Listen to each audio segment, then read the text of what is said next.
This episode is brought to you by Updater, the app that gets residents move-in ready faster. Did you know that residents who are happy at their move-in experience are 59% more likely to renew their lease? Move-ins matter. So get them right with Updater. Visit go.updater.com/Mike to learn more and receive a special gift when you book a demo.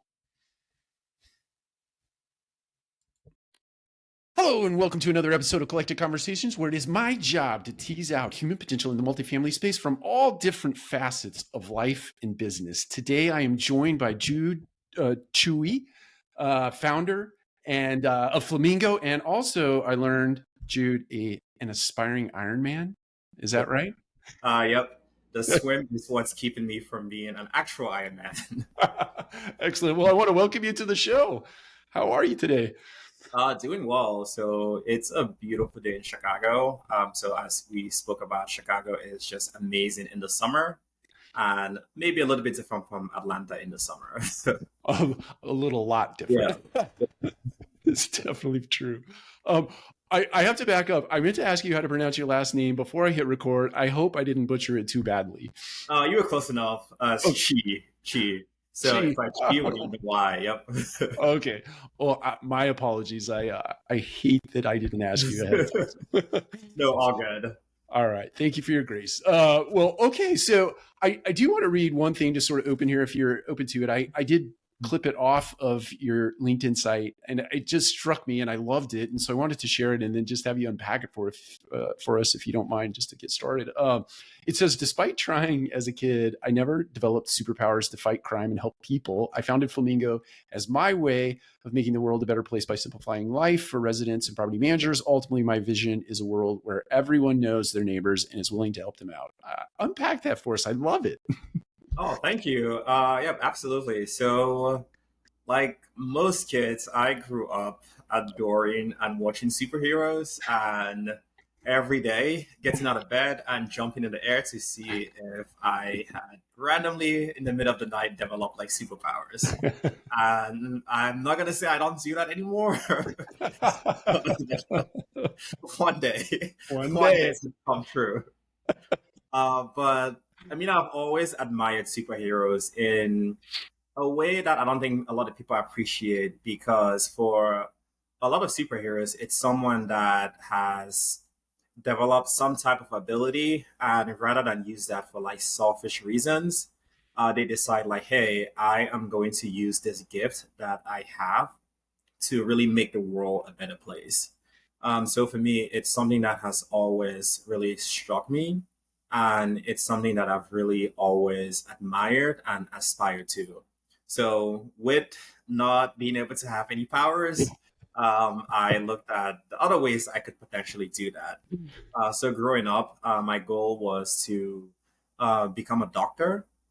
So I was pre-med through most of my time in college, but then decided to not go into the clinical side of healthcare, but rather go into the operation side.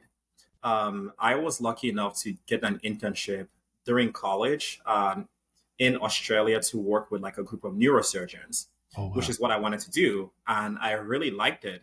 But during that internship or fellowship, I got the opportunity to interact with the business people at the hospital. So I got to realize that they have even more impact in some ways than the physicians themselves. And part of it is because the physicians are great, and that's what it is in the US as well.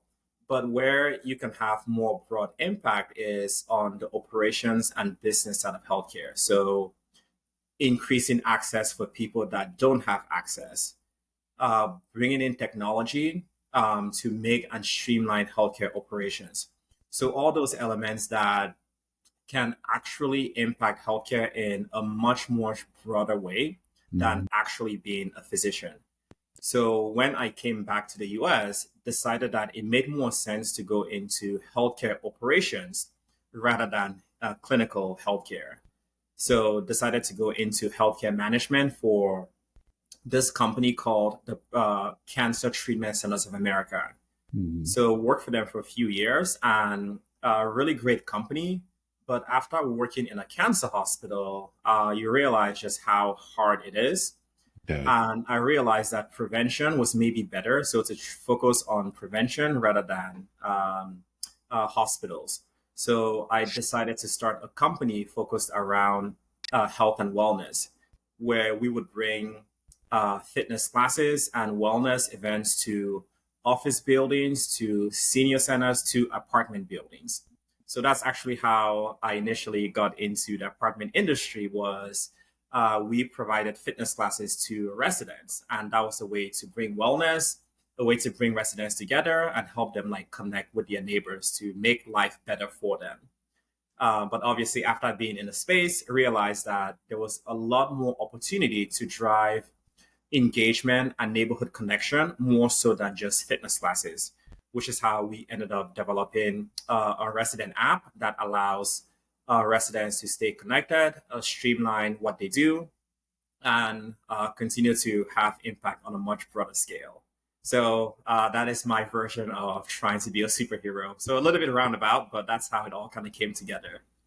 I like that. It's, what came to mind for me is that if you're a doctor, you're impacting one person at a time, right? It's Yeah. And not that isn't important. It's extremely important, but it's sort of a slow road. And what it sounds like to me is that it became your sort of your heart's mission to impact the masses, be it through administration and operations or Yeah. now on the prevention side. Yeah.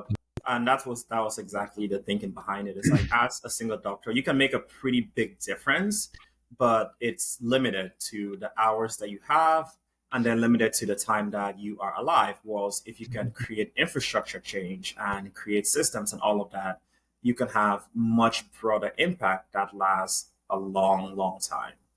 That's right. And what I really love about your mission, and we'll unpack Flamingo more, but it's and I don't know. I don't want to wade into waters that aren't appropriate, but it seems like the healthcare industry, at least in our country, is more about potentially keeping you in a state of, unrepair or disrepair or unhealth, and as opposed to being focused on the prevention side, right? The way the system is designed, or at least from my perspective, it seems that way.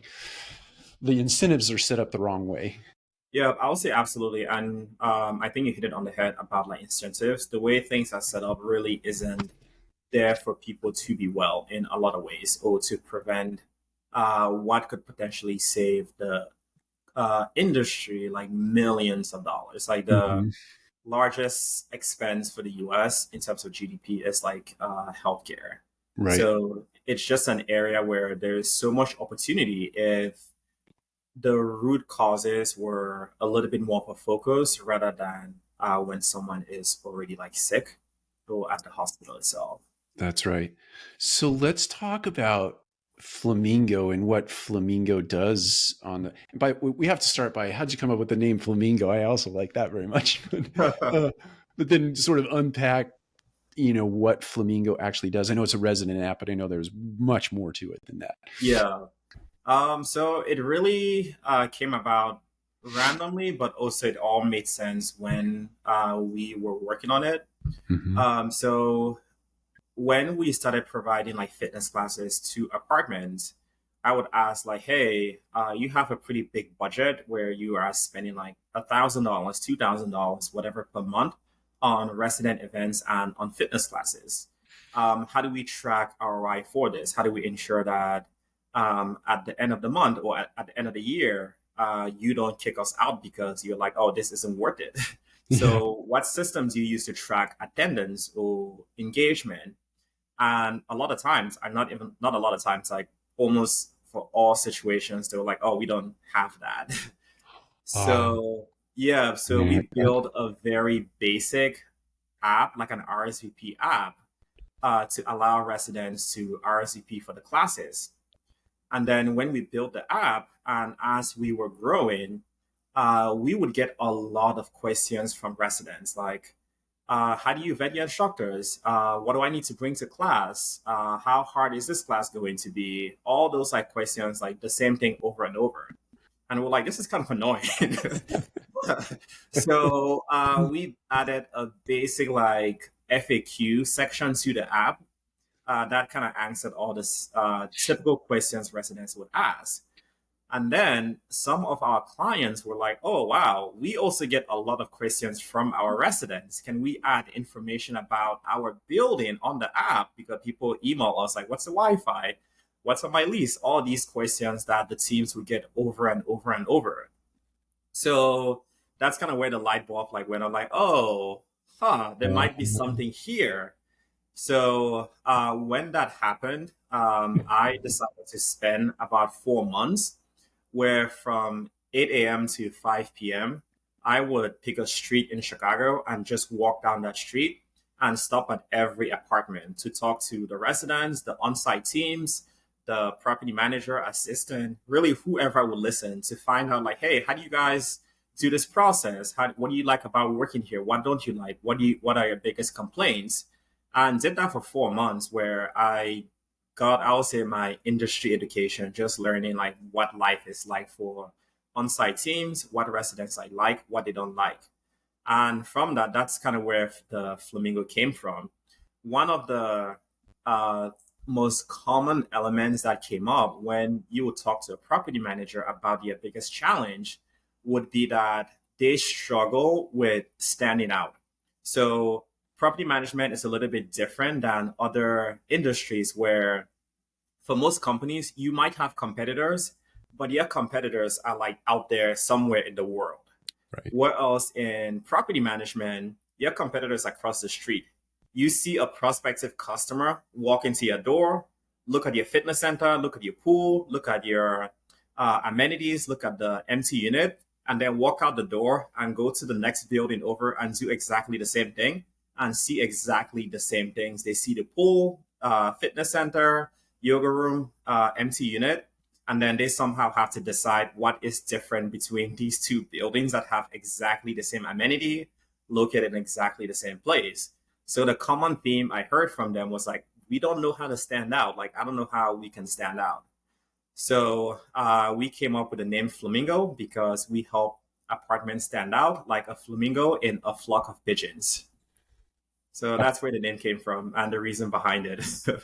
I have to tell you this. So I think it was, let's say it was 2 or 3 NAAs ago. It was in San Diego. Yeah. And I'd not heard of Flamingo before that moment in time. And maybe it was 4 years ago. I can't remember. With COVID. Oh, yeah. If it was San Diego, it was like 2 years ago.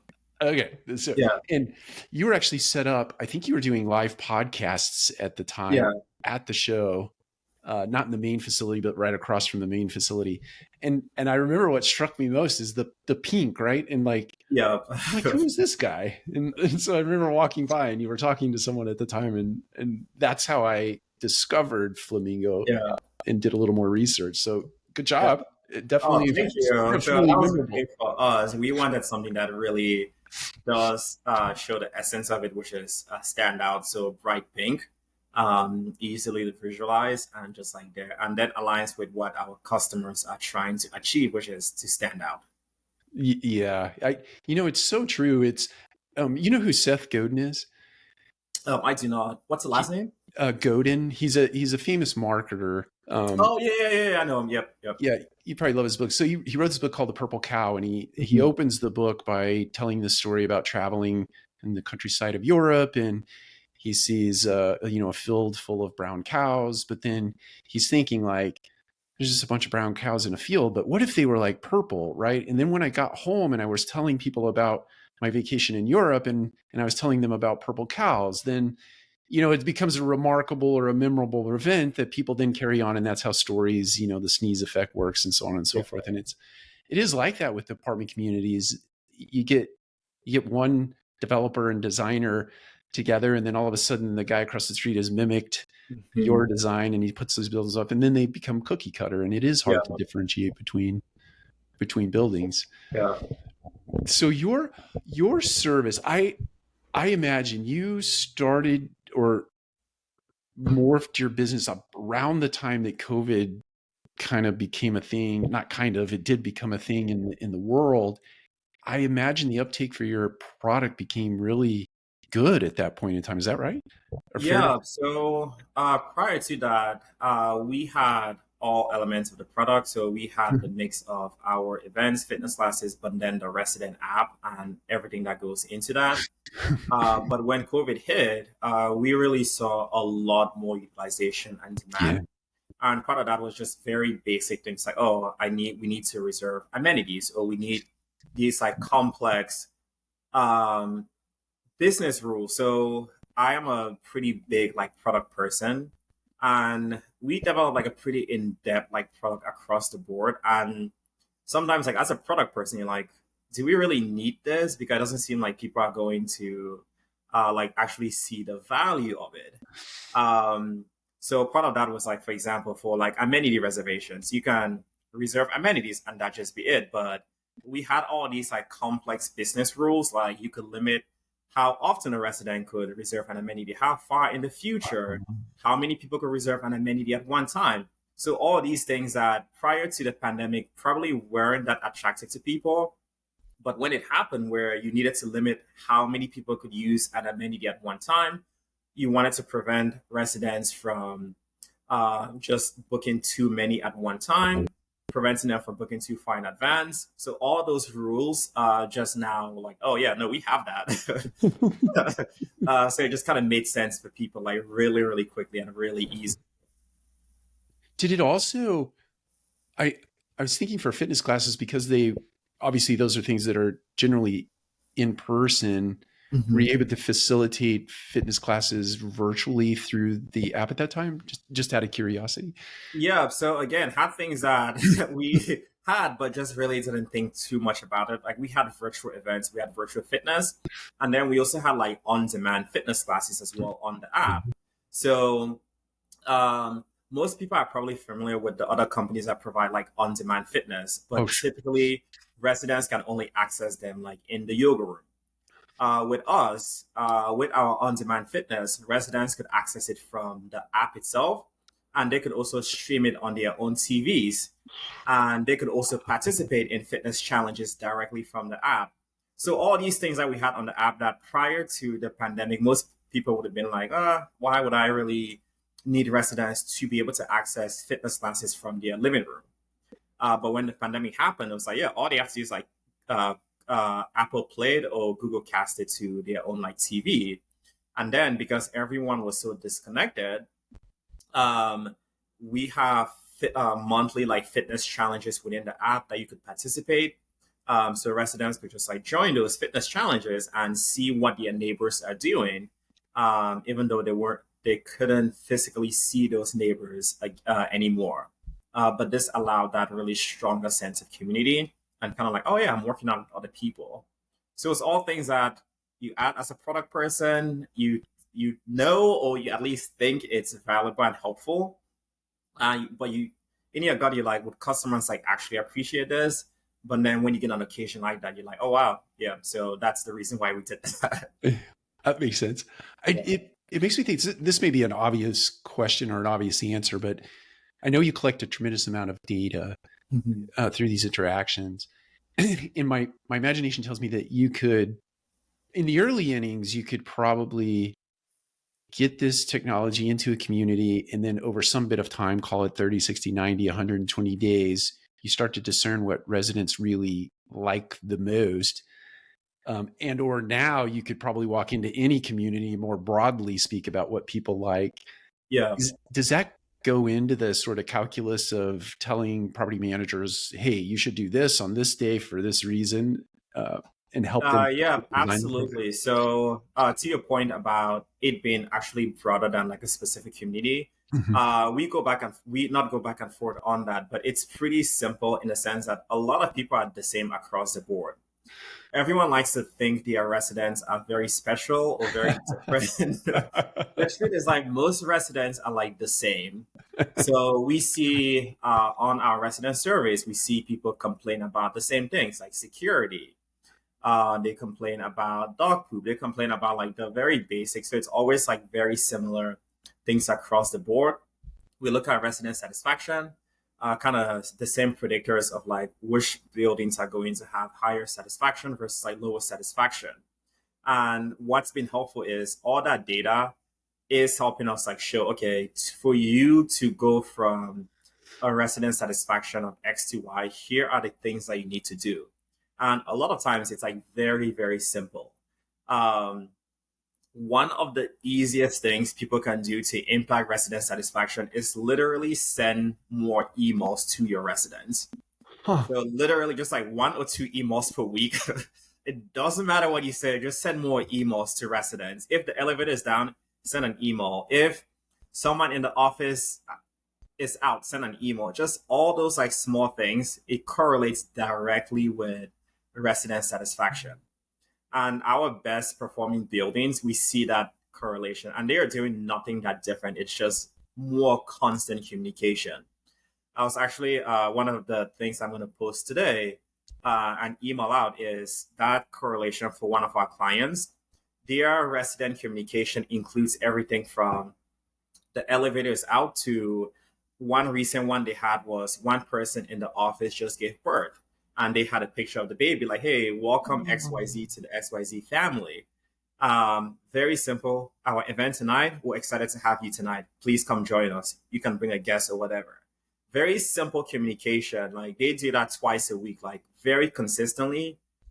They communicate very random things out to residents. And you look at their Google reviews, they are 4.6 out of 5 on average across the review sites. The industry average is just about 3.7. And the same thing to their resident satisfaction, the internal just as high. And the main thing they do differently is they just constantly in communication with their residents. That is just wild to me, that a simple act.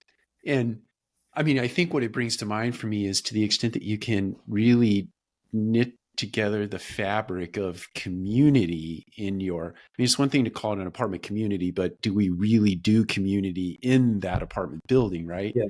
What I hear you saying is, hey, a small touch here that's kind of personalized in nature from the team standpoint and or the physical asset, and we do that consistently, people start to get embedded in the community. Yeah, and they feel just like so much like for that post about the baby, they had like 150 congratulations. So cannot wait, bring her into the office at some point, that kind of thing. And that's a real engagement. That wasn't an event where they spent like $1,000 to run the event. It was just literally took someone 2 minutes to take a picture of a baby, a new baby, and then send that out. And like, hey, welcome our littlest staff member to the community. And it was just that. Yeah, it's so interesting I mean, there is a lot of noise in the world, things that sort of struggle for our attention on an ongoing basis, but it seems like those small touches are the ones that actually anymore, right? It's the signal in the noise that is actually getting through. It's that stuff that is personalized and local to you. Yeah. An apartment community is a perfect place to sort of do that. Yeah. And the other really fascinating thing on that communication element is on when things are not going well. So for what we found is for a lot of companies, they tend to close off communication when things are not going well, like if they have a lot of issues like security or noise going on. For our like best performing clients, the data that we see is they actually lean into those elements. So if they are struggling with security things, or like for a lot of our clients in the San Francisco area, some of them have like issues with um, individuals that are homeless coming through the site or security gates. So for most companies, they try to solve that at the leadership level or at the office level. Our best performing customers, we see them really like lean into that to ask residents like, oh, we are struggling with a homeless population coming into the building. How do you guys suggest we solve that? Or we're struggling with the security gate constantly breaking down. Do you guys know who we could reach out to help? Like they lean into it, and residents really appreciate that. They're like, oh, I know this person, or I think we should do this, or I think we should add this policy. The same thing too, rather than create like not random rules, but rather than just create rules to solve a problem. Like one of our clients, they were struggling with a lot of residents bringing in a lot of guests to amenity areas, and they were getting complaints from other residents. Most companies would develop a rule to say you can only bring two, three, or whatever guests, and then send that out to residents like, hey guys, we now have a new rule. You can only bring two or three guests. The companies that we see do really well. One, for example, they send out that information like, hey, as you all know, we are struggling with people that sometimes bringing in like five, four, whatever number of their friends. And we get it. We have great amenities. So you want to share it with your friends and take advantage of it. But at the same time, we are seeing some noise complaints and some people saying that they are not able to access those amenities because it's been taken up by non-residents. What do you all propose we implement as a rule? And on that thing, they had like 100+ comments from residents with suggestions, arguing back and forth like what they should do. And it's a real like town hall type thing. Yeah. And everyone can then see at the end when they came up with a solution, how that solution came to be. It didn't make everyone happy, but they could see that they got input from the residents, and then that's how it was established. I mean, just what another testament to building community, right? When you bring people into the solution, it brought to mind, and how creative they are. I was thinking about I won't be able to attribute the site or the source of this, but there was a local gym where they provided shampoo. If you go, you work out, you take a shower, there's shampoo there, but they had to deal with people stealing the shampoo bottles. So one of the members came up with the idea of like, just take the lid off, right? And so, because now you can't put that in your gym bag or it's going to spill all over everything, right? And so that's so smart, right? And so, but I have to imagine through this resident interaction through the app or facilitated by the app, there are a lot of ideas that you just wouldn't have, right? You wouldn't have thought of. Because for a lot of on-site team members, they would struggle with that. Like, what do we do here? But you bring that collective in. Speaking of collective, you bring that multifamily collective in, and they can figure out a solution to the problem. Yeah, that's right. Jude and I actually talked about doing that little thing right there. Just it was very flat now.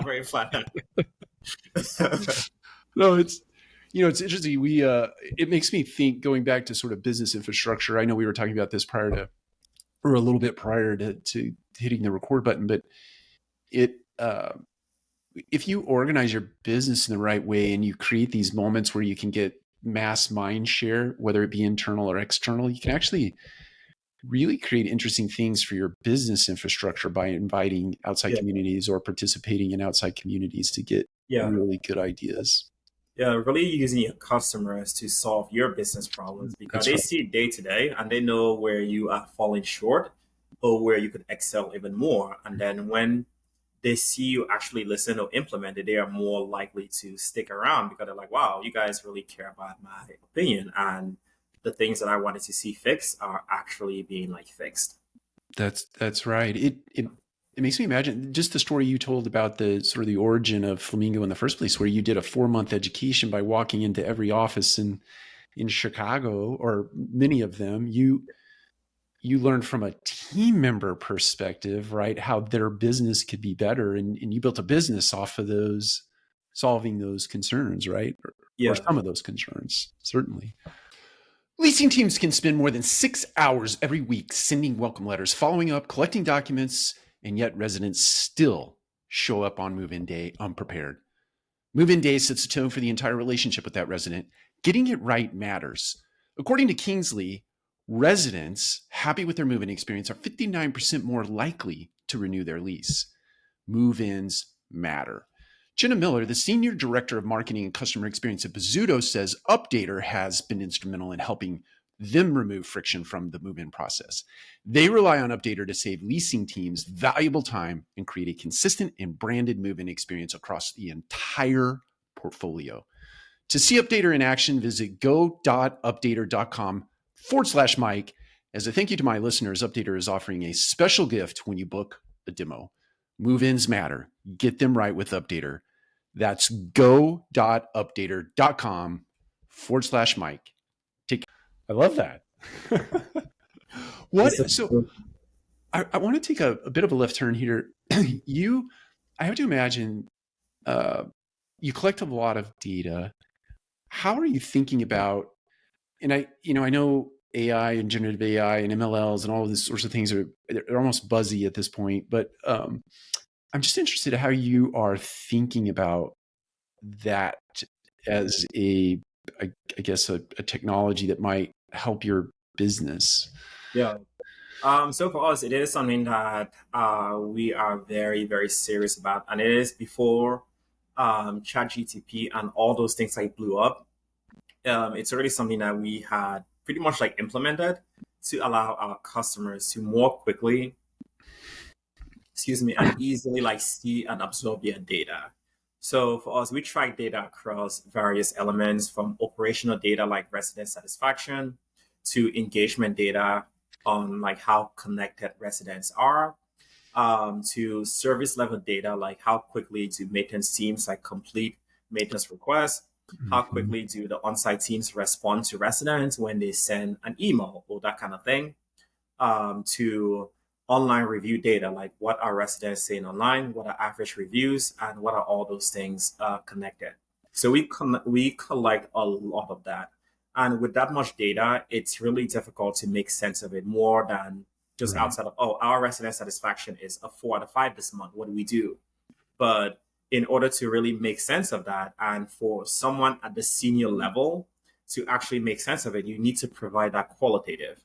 And that's where AI and large language models come into place, because you click a button, it reads through not just the quantitative numbers, but also like what our residents like actually saying, and then creates that sentiment analysis for you and a summary like, hey, this month, most of your residents are really happy, but here are the complaints that people have. Some people are complaining about security. Some people are complaining about the on-site team taking too long to get back to them.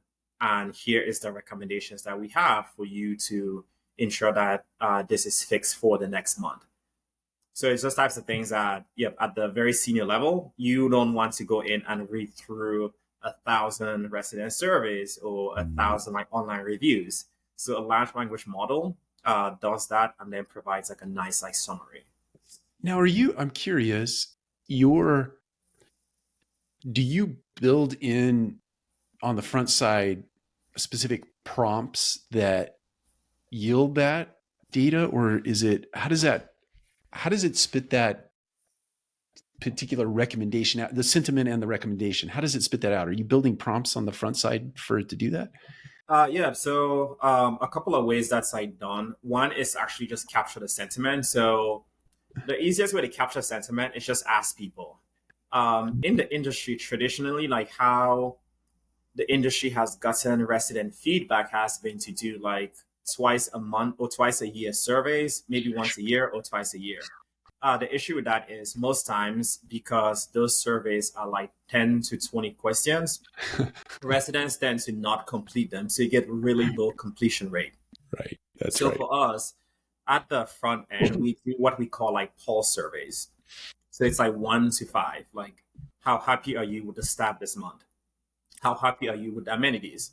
And those are triggered just in time. If you use an amenity, you get an amenity survey. If you've just moved in, you get a move-in survey. If you have interacted with a staff, you get a staff. Similar to how with Uber or Lyft, whenever you have a ride, it's like 1 to 5, how was your ride? And then they have the option to provide like more qualitative feedback.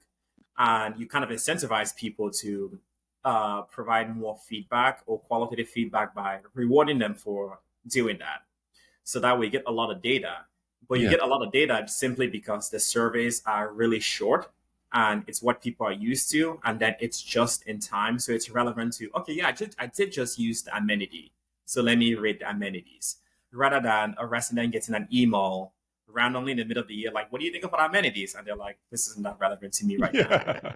So that's how you get like the initial data. But then the other data comes from systems that you are integrated with. So the data that comes from the teams just doing their day-to-day work. So okay, this maintenance request was opened on January 2nd at 5 p.m. and it was closed on January 5th at 7 p.m. So it took them 4 or 5 days to complete that. So you can now track that data on the back end along with other like operational data, like how quickly are the teams responding to residents? How many times are they emailing their residents? How many times are residents looking at like their digital resident guide, which is a way for residents to find information themselves in the app? How many times they're interacting with the chatbot? So you can see what's happening, and then you get all that data, and they can combine it across the board.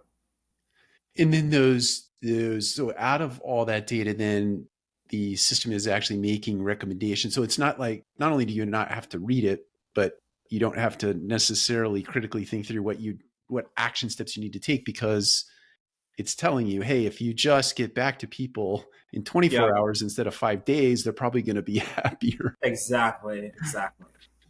And go ahead. I was going to say, and what's nice is too that you do also see that without the system having to even look at that, because residents, you also see like what residents are actually complaining about, because they say, I send an email and no one gets back to me. So you can see like, okay, that's probably why. And then with the quantitative data, you can actually see that, okay, yeah, that's true. The average response time to resident communication is 48 hours or 5 days or whatever. So you can then combine the two, both what residents are actually complaining about or leaving reviews about on the external review sites, and the actual numbers to support that. I got it.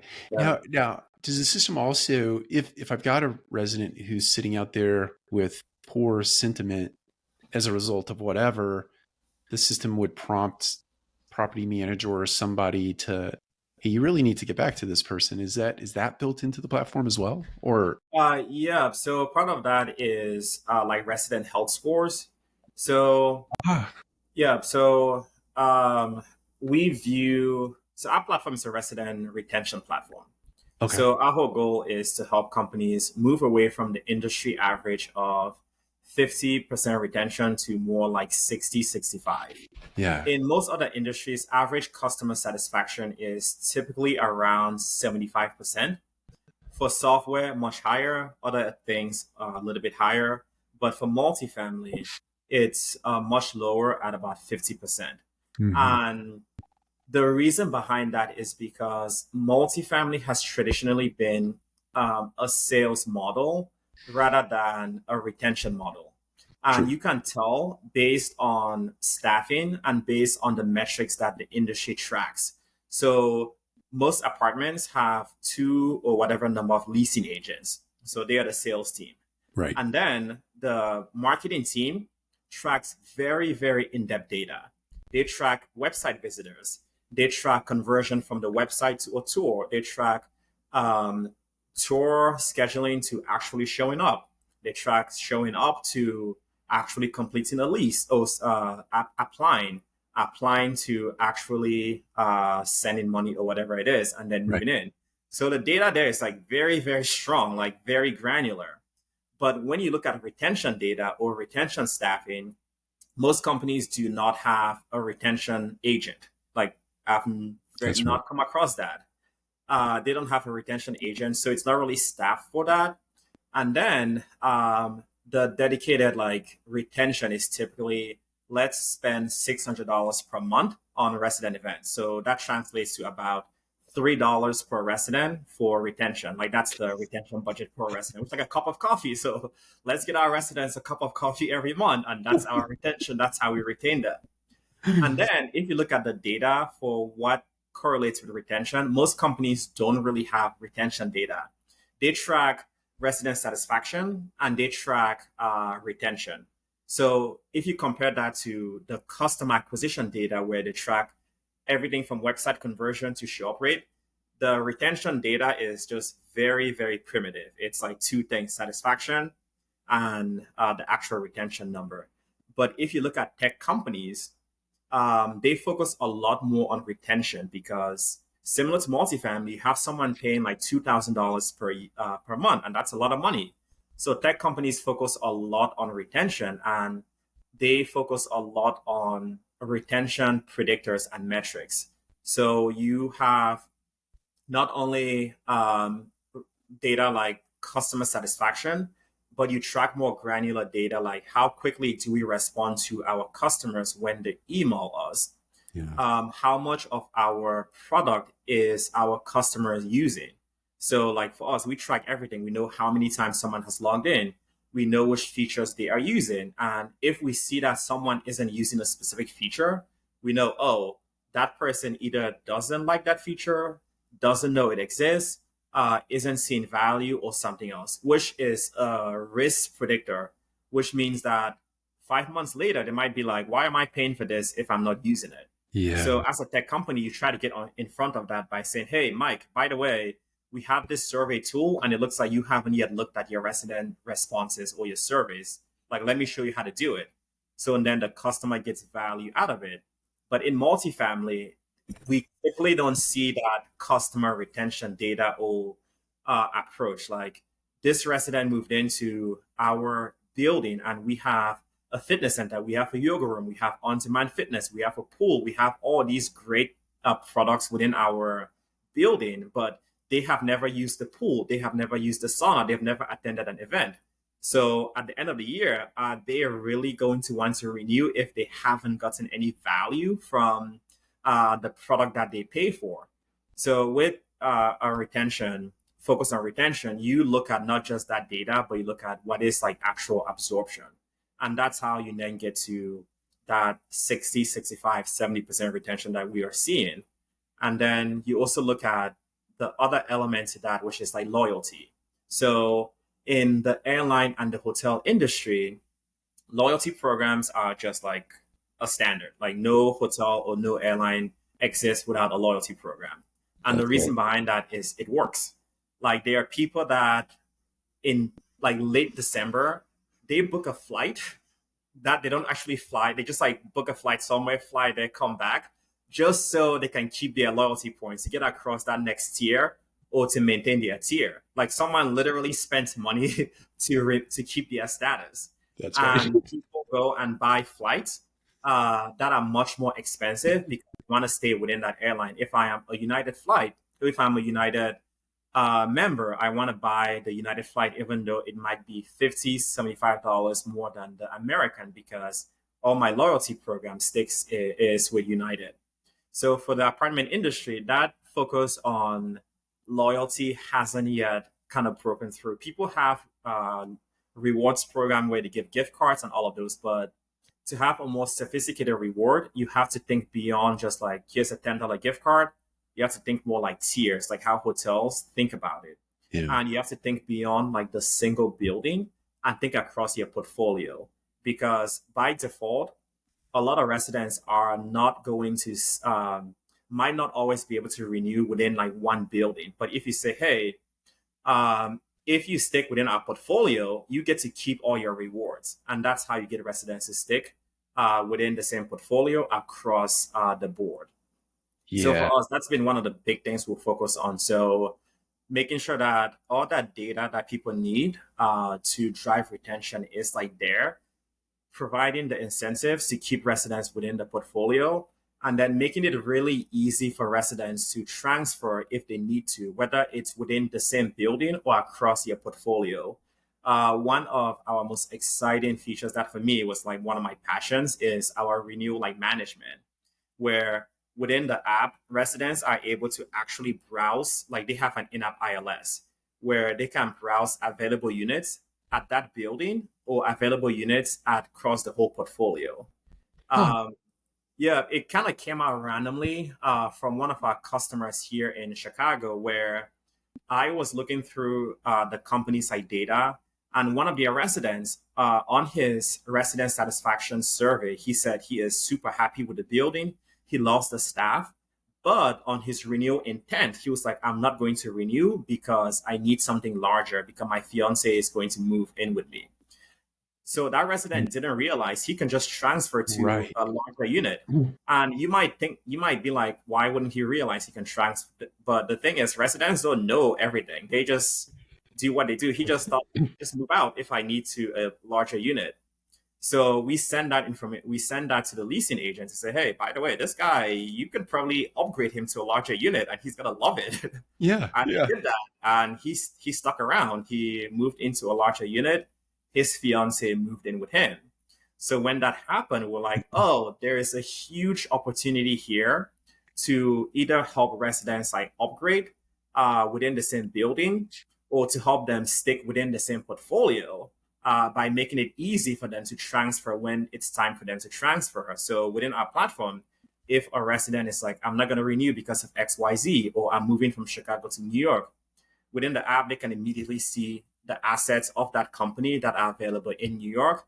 They can quickly browse and then initiate a transfer and then stick within the portfolio. And the best part is they get to keep all of their rewards as well too, or whatever loyalty they have. Yeah. So I love that. So it made me think, because so if let's say we have a resident today that participates in the loyalty program as facilitated by Flamingo, but let's say they need to move to New York, but we don't have a portfolio in New York. Is there a scenario where um, you still have opportunities for them in a different community that still has a Flamingo product, right? In like, Oh, so, does that make sense? Like, yeah, no, absolutely. So that one hasn't been released yet, but oh, that's what we have. Yeah. So basically, but no, you have the right instinct on that, where it essentially acts like a referral network. Like, yes, hey, yes, that's a better way this to put it. company doesn't have any assets here, but Right. here are communities that you might like. And right now, we track data on about 30,000 apartment buildings, so we have like that full absorption. And how that all like works is we also are able to personalize it to that resident. Yeah. So if you are at building A and we see that you attended fitness classes pretty regularly and you use the yoga room pretty regularly or whatever, so we have that profile. So now we can say, oh, here are assets in New York that you might like because they have a yoga room and they have weekly fitness classes. So this might be a really good fit for you rather than just like randomly. So we are able to look at all the data from everything the resident has done to Yeah. recommend an asset that might fit their specific like lifestyle. That is tremendous. Because it's like you would want to be able to help that resident. Yeah. You don't have the physical location where you could send them. You would still want them to realize their loyalty points, not unlike the person who buys the airplane ticket on this. Yeah. Exactly. Like, I want to keep my status. Yeah. And residents get really sensitive about the those loyalty points. Like, I don't want to lose those. So they always like ask as well to like, I'm moving, but do I get to keep my points? Like, no. Like, yeah, like I have a Starbucks gold card that I've had for like forever. And every now and then I'm like, I have to ask people to go have a cup of coffee because I need to like get Yeah. a couple cups in, and I'm not going to drink them all myself. So, Yeah. only to keep the gold status. Yeah. I love it. Well, I'm interested to know how you're sort of thinking about you're building. So let's kind of switch gears and go to like your corporate structure, or your building of a company to support the application called Flamingo. Because we are the multifamily collective and our mission really is to tease out human potential in the multifamily space. I'm curious how you're thinking about, as a founder, the leadership in your organization and what you're thinking about these days in terms of building out the infrastructure that is Flamingo. Yeah. So really, really good question because we are at that point as well as we think about like how to grow the team better. Mm-hmm. And like any company, we've struggled as well with like talent. Sure. So that for me, it's like one of my next like focuses is how do you build a team? How do you bring in people that can be a 10x like producer? So as I think about like what that looks like, it's a mix of having people that have like industry insight and knowledge, and also having people that have insights and knowledge for some of the correlations for where we want to get take the multifamily industry. Mm-hmm. So an example would be airlines, just going back to that, it's a very competitive industry. So people in that industry, they have had to figure out like all the ways to keep their customers like loyal to that same uh, airline or company or whatever. So you want people that have that ancillary knowledge where they can translate that into the apartment industry. But most industries like kind of face the same problems, which is how do we reduce costs? How do we increase revenue? How do we keep customers are loyal? How do we do all these things? So you just simply find the industries that have figured out the best way of doing that, and then bring in those people, and then they can say, okay, this is how we solve this problem in our industry, and this is possibly how we can solve it in this industry based on the guardrails that they have. So kind of similar across the board. That's why I always recommend for companies, like especially in the multifamily space, one of the challenges the industry has right now is like the customer journey mapping. So Yeah. bringing people from industries that have figured it out, whether it's Disney, they have an amazing course on like customer experience, or the Ritz, they have figured out how to make Okay. it. Or we spoke about this a little bit ago, like Chick-fil-A, they have figured out how to have like next level like customer success. So if I am on the board or I am the CEO or COO of a company, I'll be like, I want to hire someone from an industry where they have just killed it when it comes to customer experience, and just bring that person in and have him or her like build up my resident experience or my resident loyalty or my automation, all those like elements. That makes. I want to take a little off ramp here. You mentioned the Chick-fil-A. Yeah. You have authored, I think, four now. You did one on Apple, McDonald's, Adam Newman's Yeah. Flow Company. Yeah. And I'm interested to know, what was the genesis of these? They're fantastic, by the way. Very well written, and the insight, I've read all of them, and the insights are just tremendous. So I'm wondering how that came to be. So like I'll be very honest. It came with frustration. Oh, We're okay. trying to sell our software to the industry. And just running across, we would explain it to people. They'll just be like, I kind of get it, but we don't really need that right now. So wanted to find like a softer approach of educating the industry about why those things are important by showing them like how other companies might think of it. Because every company kind of faces the same thing. So for like Apple, they have just figured out a way to have amazing customer service, amazing branding, build like really a strong following. And then most importantly, they charge for that. Like people buy Apple products and pay way more. So I realized that the best way to help the industry like kind of grasp onto that is by explaining it through a way that they might understand by talking about companies that they admire or like or are familiar with. So, like owners, they want to make money. So, let's talk about the fact that Apple charges way more than other companies that offer the same thing. And here is how they are able to do it. So, the lessons for multifamily is you can make a lot more money by thinking like Apple in terms of like what you offer and how you market and how you position yourself. The same thing too in McDonald's. They are a freaking large company. They are operationally challenged because they have to serve so many burgers per day. So in multifamily, similar to McDonald's, a lot of things are like process driven. You have a move in process, you have a renewal process, you have X process. So all those things are processes. So you think about a company like McDonald's, like how have they done that? Where they have scaled across countries, across continents, and it's just like all over the place. And so, how are they doing that? How are they doing that while innovating really quickly? So, what lessons could the industry learn from that? So, it was basically like that frustration to say, hey, you might not think it's important, or you might not be able to see how our platform delivers those things. But let's talk about how companies that are not in the space might do things a little bit differently than you are used to, and why they would do it, and then what you could learn from that and how that could impact the bottom line. So it really just came from like frustration trying to get across like, hey, buy my software. Well, So yes. I appreciate your transparency. Again, they're great articles. I'm going to link to all of them in the show notes if you don't mind, because I really encourage people to read them. They're very thoughtful and very insightful.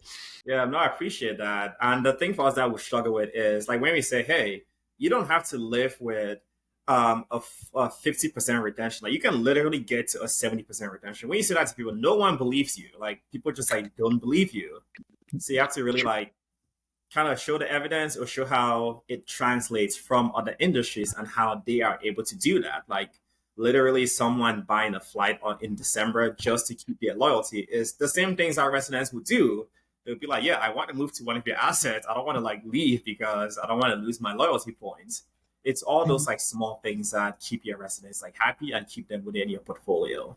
I feel like your next article is going to be on an airline. Oh yeah, no, that's what's coming. So, okay, let's go back to the business of building a business.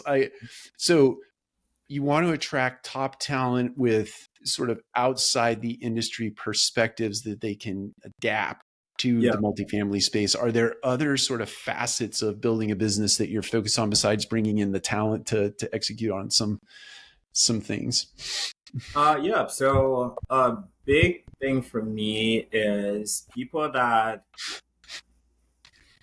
like my podcast is called like the Apartment Rebels podcast. So people that have like a little bit of rebel in them. So where they see things that they want to disrupt. I mean, I know that sounds like cliche, but I think it's like absolutely true because it's really easy to get like comfortable with how things are. So wanting to find people that really are all about like disruption, they don't get comfortable. They always like challenging like the status quo for how things are like done.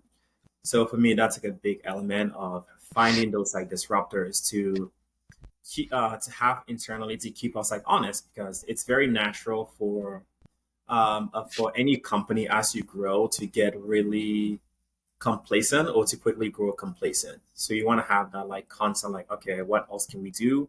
How can we do X differently? And then having those people that constantly push you like forward. So I have a question there. So you're the founder. Sure. You hire very talented people, very smart people. You bring them in. You have a vision for what you want Flamingo to be. When you bring talented people in like that who have very strong opinions and strong convictions themselves, how do you create an environment or a culture where you as the founder may have a vision of one thing, somebody else comes in with an equally compelling idea? How do you keep your ego in check? I'm just Yeah, curious. no, a really good question. And I don't think it's something I have an answer to. But I think part of it is you recruit people that have like what that end goal looks like. Okay. And the end goal is we want to get an industry that traditionally hasn't embraced technology, hasn't embraced like retention to Mm-hmm. really accept like, hey, let's keep our residents for the long term. How we accomplish that, that's where it's up for debate. So Okay. you kind of have that singular like end goal for where you want it to be. Because for me, my goal is like we should get the industry to 75% retention. Yeah. And there's no reason why that shouldn't be the case. How we accomplish that is really up to the team where we come in and discuss like what is the best way of doing it. On the product side of our company, the product team knows, okay, the goal is to get the industry to 75% retention. If we are debating between two features, should we focus Q2 on this feature or this feature? Let's pick the one that has the highest chance of driving retention. On the marketing side, should we publish this article or work on these articles or do this? Let's create content around how to drive retention. So send more emails to your residents, and here's the reasons like why you should do that. Here's how to do a really great pool party, and that's how you can use this to drive retention. So everyone has that North Star for what we are trying to achieve. And then how that's done is really based on their own like preference. And the debate then is really around like which element of the thing we want to do is going to drive that much faster and much more in depthly. So you might say, let's write this article about this. I'll say, let's write this article about this. Okay, we want this to drive retention. Which of these two articles would help drive retention much more? That makes sense to me. Yeah. That makes sense. I'm curious. You've built this business. Are there things that you know today that you wish you knew back when you started to build the business, because maybe you would have advanced faster, or maybe you would have, whatever the X would have been, but are there things you know now that you wish you would have known then that would have helped the business in the beginning? Oh my gosh, like so many. It's like today, I know things that if I did yesterday, it would have been way more helpful. So no, there are a lot. Like I don't think we didn't, for example, we didn't start going to conferences until like much later. So that would be an example. Like we're like, yeah, it's expensive. It's like a lot of work. Like I can just call you and talk to you. Why do you need to see me at a conference? So yeah, I was very like anti-conference for a long time. Like I don't need to spend so much money, travel somewhere just to build a booth. So it wasn't until later that I was like, okay, it's a very relationship focused industry. sure. So you need to like be where the people are, where they like gather. So that would be one big example of something I should have done way earlier if I knew better. So just like did not do that. So now I'll definitely more on the conference element, which is why you saw the pink flamingo. That's right. I mean, I'm sure. I try to pay attention to LinkedIn, feeds and all of this. But I have a day job too, so it's sometimes it's hard to keep track of all of it. But you were a memorable rather booth at that conference. Yeah. Yeah. So when we decided to do conference, we were like, okay, we need to do it in a way that like actually stands out and I get more benefit from it than just like being here. So like, how can we do that? It's like, oh, okay, let's do podcasts as well too, so we can kind of kill two birds with one stone. Meet customers, get more content for our blog or for our podcast, and then actually also have a booth as well too. Yeah, definitely. If you're killing birds, you don't want to kill flamingos, right? Yeah. That's fair. Sorry. That one was also planned to talk about that. You can kill any bird except for that bird. Yeah. Well, I want to give you an opportunity. We're over an hour into this conversation. I feel like we could just talk for a long time.